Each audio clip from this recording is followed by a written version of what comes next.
We have in our midst here at the Center for Spiritual Living well, actually we have two, but we have a minister in waiting. We have a minister coming down the old pike, and she's in the home stretch. She's got a couple little tests in front of her, but that's it. She's got it. She's got this nailed, right? Vicki Lopes, she gave a talk on April 27th, and it's important. I'm going to come back to that date. And in the midst of that talk, she was using, metaphorically, her first interaction, her first exposure, I believe, if I remember this correctly, to the redwoods. And she had been living in the Bay Area, and her family, I believe, had moved up into the northwestern part of California, and so she went out into the redwoods for the first time during that time.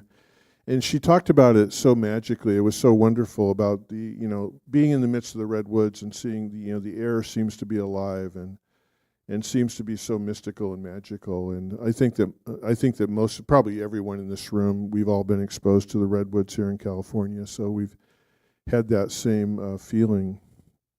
But I remember sitting there that day, and I'm not usually a pessimistic person or anything. I can be a little bit dark, but I mean, I'm not pessimistic. But I remember, so she got me thinking about my first exposure to the redwoods, and what came up for me was a camping trip that my family made somewhere before I was 10 years old. I would say it was between 7 and 9 or something like that. And so we went to the redwoods, and it was a really long journey. My parents had a little VW Bug at that time, and they had a car rack on top, and it was like this. We looked like a bunch of Bedouins going down the road in this little VW. And so we went from the Feather River region up out of Oroville and the Feather River, clear over there in all the winding ways. And I think that there have been some highways built between now and then, and so. Or between then and now, and so it was a long way. And my sister and I were in the back, just trying to terrorize each other for hundreds of miles. And so anyway, we got over there, and we got over there. It was either late afternoon or early evening, because going back in my little kid's head, what did that look like? It was very dark when we got there, and so my parents find the campsite, and so. And we got out of the car, and I could feel this overwhelming moisture and this chill, and it was summertime, and so we had come obviously from the Feather River Canyon, can be very hot, and all the granite structure and everything, and the canyon's gorgeous, but in a real different way. So there was all that heat, and being in that VW, all that, most of that was pretty hot too, and so all of a sudden there's this cold and this dampness, and so. My parents set up the camp, and were with Coleman lanterns turned up, and they were whistling away with their flame, and those were pretty magical too. And so anyway, so got it all together, and so by the time we got into our sleeping bags, it was really late, very very much completely dark, obviously. So I got up the next morning, and I thrust open the flap of the tent, and I go out there. And oh my God, the whole scene just scared me to death. It was just this fog and this mist in there. And we were, and we're around these like tree trunks that were like, oh my God, I didn't see those last night, just freaking huge, and just like in this valley of giants, literally, and I couldn't see up and I couldn't see out, and I was, and I'm grabbing my mommy's hand, and and she's trying to cook something up, and so I just remember how overwhelming that was. And in that first day, it just seemed like that fog and mist just didn't lift out of there. And so, my dad kind of terrorized me about it. He thought it was funny that I was so afraid of it and stuff. Hey, you don't know what's out there, and all that sort of thing. And I didn't have CPS on the phone, but I wish I had, because I've been in a lot of counseling over the years. So anyway, but as the next 24 or next, by the next day, it began to lift out, and then we took a hike on a trail from there out to the beach, and now all of a sudden this landscape that was so frightening to me, and it was still a little bit frightening because, man, everything over there, the ferns and everything, they're like serious, man. They're attentive. They're They're not just your little fern in the bathroom. I mean, these guys are like the real thing. And all those plants and all that green and all that moss and everything, right? Seems like it was all kind of almost talking to you. But going out to the beach, and so I really did discover what a magical place that was. And so after Vicky's talk, I began to wonder why it was that I did kind of go to the dark side with that. I loved the talk. The talk was very inspirational. And at the end, of course, I found it to be an amazing talk. But just that part of it, I thought, it's interesting that you got caught up in that. And so all of a sudden, I kind of became curious about fog and mist and the different places on our planets where it lives, and especially connected to ocean. So there's areas of Scotland, for example, that are notorious for this. And there's different parts around the world. But definitely the northwestern regions of the United States, Northern California up through Oregon, and obviously you get up into Washington and Canada, it's like really serious up there. And so what we know is that these incredible forests grow. And so I was reading about how all these plants, because now I don't know about Oregon and Washington, but California is considered arid, semi-arid, all the way to the shore, all the way to the ocean. Arid, semi-arid, which is interesting. And we think these are basically like rainforests that are growing in arid, semi-arid places. And so the deal is that in the brilliance of nature and evolution, because of the coldness of the Pacific Ocean and the winds and the evaporation that goes on there, it intersects with the heat of that semi-arid and creates fog and mist. And so I began to I've read about what's so powerful. Besides, we get it. It's watering, right? Okay, it's like their plants are getting watered constantly, but it's more than that. So the mist and the fog takes away pollutants. It's like cleans everything up. And we think of pollutants being more modern, but there's always been pollutants in the air for tens of thousands of years, whatever it is, mold or smoke or whatever it is. Or different spores and things like that. And then also, there is an interface that happens because when a plant has evolved over tens of thousands of years on the coast, even a relative of plants inland that don't do the same thing, as opposed to relying upon water to their roots, they rely upon water to be pulled into the pores of the leaves and the stems and the flowers. And so there is a direct nurturance of that. And then there's this idea, and believe it or not, because of that openness in those pores, it makes photosynthesis even greater, so that when they do get the sun, they are just opened up to it completely, more than a plant anywhere else. And then the soil, because of this, is some of the most highly regenerative soil in the world. And this is why the ecological diversity is just off the hook. And so it reminded me of this idea, because I'm a very visual person and I try and put things into spiritual context, back and forth, And I was thinking about how within, I was thinking about, first of all, I went back to what was so frightening. Well, that's not rocket science. It was a mystery. It was what's out there. It was the unknown. Is there, what is that?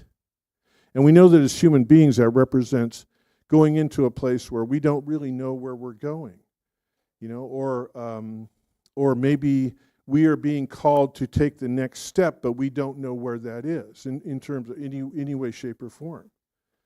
And so the idea that it goes back, this is such an ancient idea, because we know in the Psalms, it is though I go through the valley of the shadow of, there's that question. Though I go through the valley of the shadow of, or let's say the fog of, or the mist of, I shall what? And so the Psalm says, I shall fear no evil.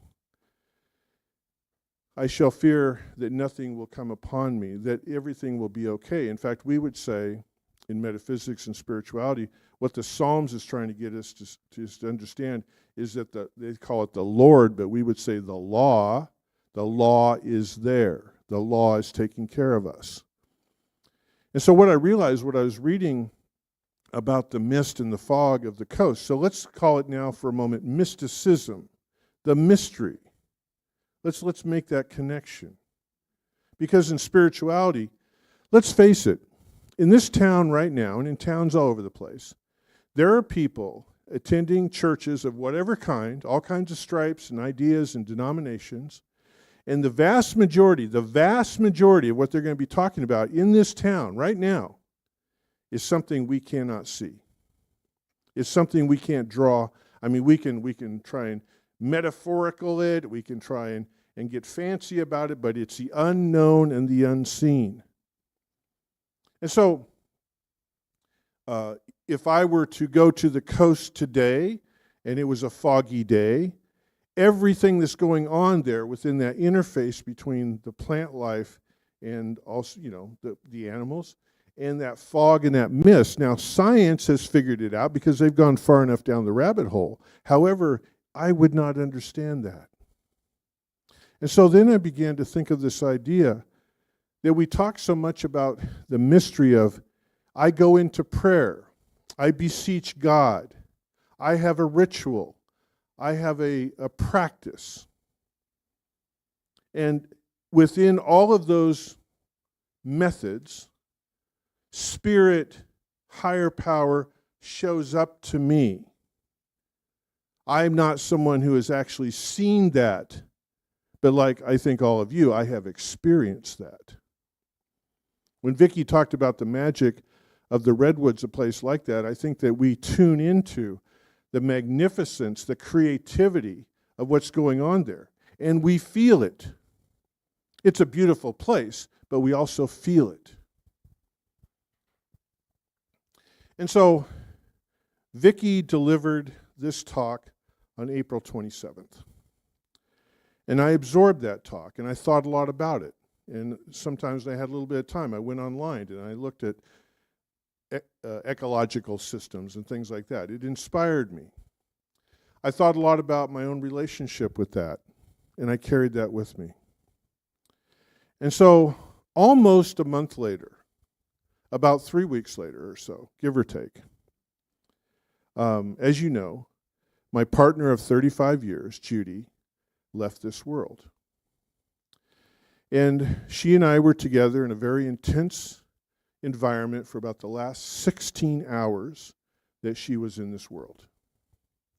And the last 6 hours was very bittersweet because I was able to spend time with her mostly alone, but sometimes with the help of two incredible medical people who are angels. They are angels, okay? And so I went through that process. And I think that sometimes when we go into a process like that, and I'm sure a lot of you have been through it, it's like getting on a ride.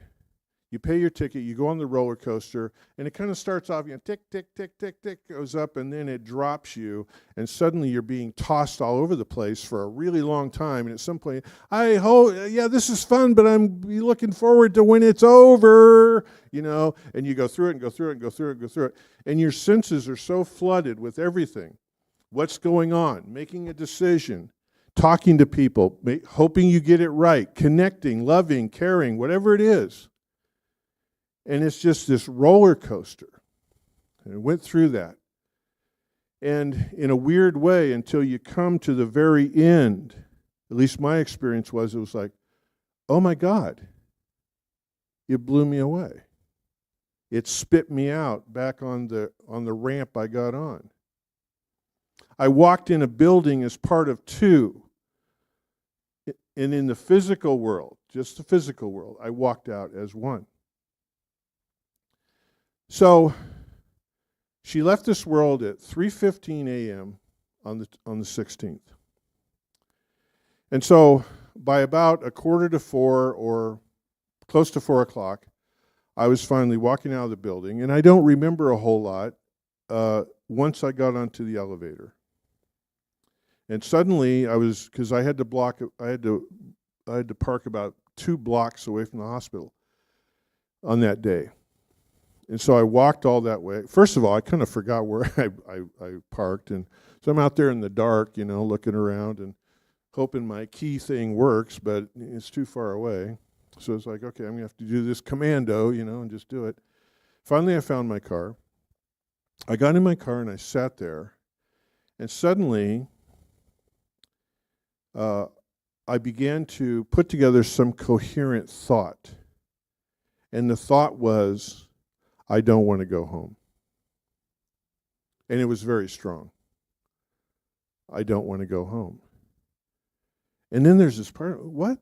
I mean, I probably was actually literally talking in this car alone. Like, what? You got to go. No, I don't want to go home. I don't want to go home.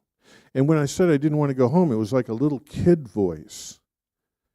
I don't know how many of you have experienced that, when something comes up and it's almost your kid voice. And so I've got this little kid in the car with me that doesn't want to go home. And that's ridiculous. Because on the way out, they said, "Oh yeah, tomorrow," meaning that day. But tomorrow, you're going to have to talk to the mortuary, and the coroner's office might have to call you. And it's like, coroner's office? What, did I do something wrong?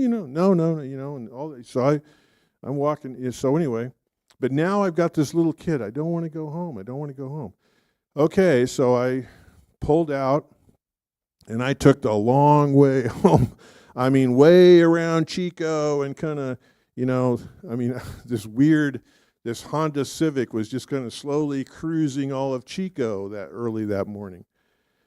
And I couldn't figure out what was going on. And I'm trying, processing has been really important to me in my life. And I was trying to okay, what's going on here?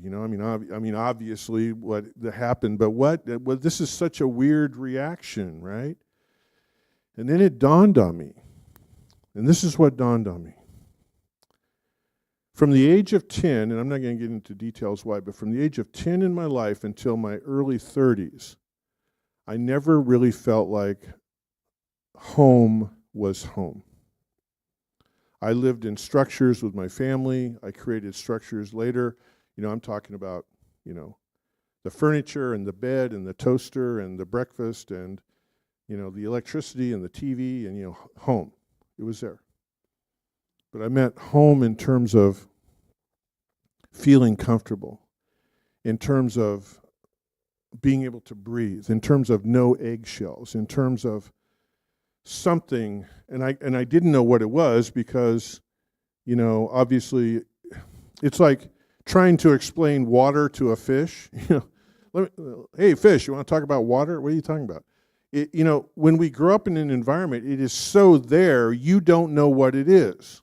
But as a human, it doesn't feel right. I talk a lot about this professionally with my clients. There's a part of us that knows something's wrong, but we don't know what it is. And we just don't feel right. Okay. So what happened in my early 30s? Because, I went through my parents' houses, okay? I'm not trying to throw rocks at them. But then, because I left home at 18. And so never achieved it through my 20s. Never got there. And so now that was on me, right? And so what happened in my early 30s was that Judy and I got together. And Judy, I thought, had introduced me to a place that was finally my home.